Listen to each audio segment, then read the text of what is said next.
बिस्मिल्लाहिर्रहमानिर्रहीम अस्सलामुअलैकुम वरहमतुल्लाहि वबरकातुहू। नाज़रीन कैसे हैं? हकीम मोहम्मद रियाज़ आपकी खिदमत में हाज़िर है।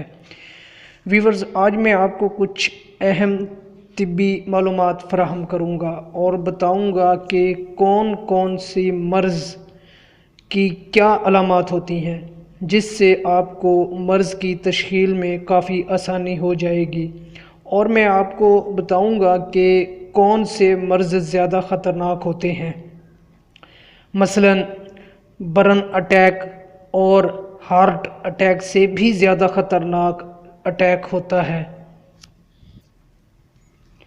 नींद की कमी किस वजह से होती है? मैदे की जलन किस वजह से होती है? पाँव की जलन किस वजह से होती है? इसकी क्या वजह है?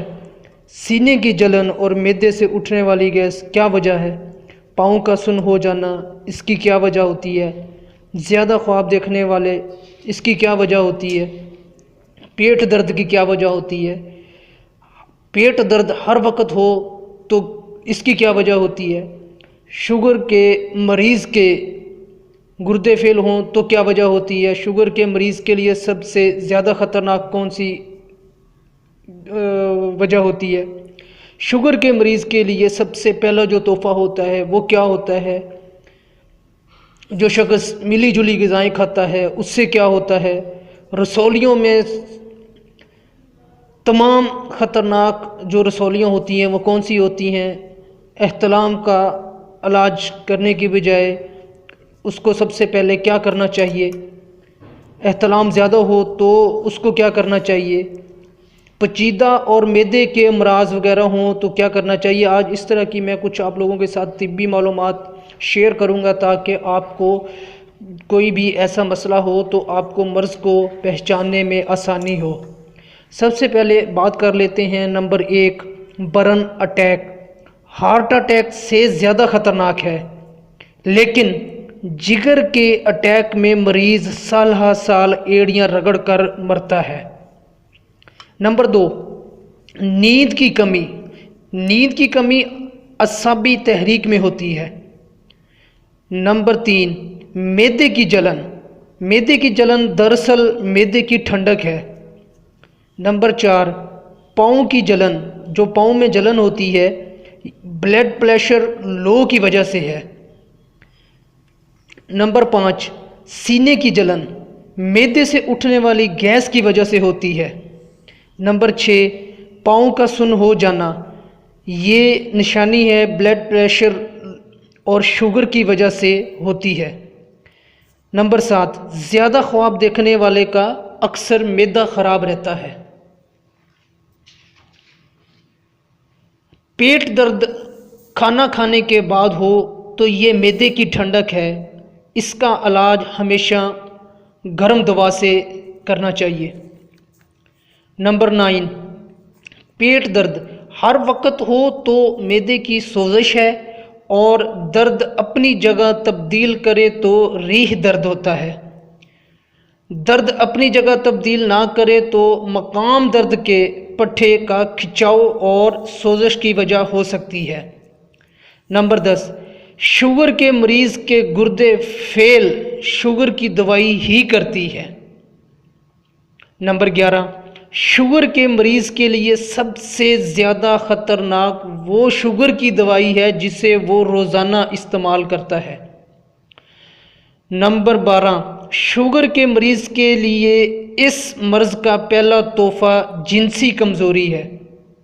नंबर 13, शुगर का मर्ज़ पुराना हो जाए तो जिनसी ख्वाहिश ही ख़त्म हो जाती है। नंबर 14, जो शख्स मिली जुली ग़िज़ाएँ खाता रहता है वो ही तंदुरुस्त रहता है। नंबर 15, रसौलियाँ तमाम ही ख़तरनाक होती हैं, लेकिन दिमागी रसौलियाँ सबसे ज़्यादा ख़तरनाक होती हैं। नंबर 16, एहतलाम का इलाज करने की बजाय नौजवानों के गंदे ख्वाब रोकने का एहतमाम करें। जब ख्वाब नया आएंगे तो एहतलाम कभी नहीं होगा। नंबर 17, एहतलाम इतना ज़्यादा ख़तरनाक नहीं होता जितना कि एहतलाम हो ही ना। नंबर 8, पेचीदा और मैदे के मरीज़ को मुवाफिक ग़िज़ाओं से ज़्यादा नामुवाफिक ग़िज़ाओं से परहेज़ करना ज़रूरी है ताकि मर्ज़ फ़ौरन बढ़ना रुक जाए। नंबर 19, कुव्वत बाह का इलाज यकदम कुश्ता जात या जहरों से ना करें, बल्कि असल सबब को दूर करने की कोशिश करें, नहीं तो बेचारा मर्द मर्दाना सलाहियत ही खो देगा। नंबर 20, नींद और सुकून की हर दुआ ब्लड प्रेशर को लो करती है। नंबर 21, बादाम ज़्यादा मकवी हाफिज नहीं बल्कि हरीड़ और आंवला मकवी हाफजा है। नंबर 22, ब्लड प्रेशर अगर ज़्यादा हाई हो जाए तो फ़ौरन फालज से मौत वाक़या हो जाती है, और ब्लड प्रेशर इंतहाई कम हो जाए तो मर्ज़ आहिस्ता आहिस्ता मरता है। किसी भी अलामात को ठीक हुए चंद दिन गुज़र जाएं तो दोबारा होने का इम्कान होता है, लेकिन किसी अलामात को ठीक हुए 3 माह से ज़्यादा अरसा गुज़र जाए तो मर्ज़ दोबारा नहीं होता।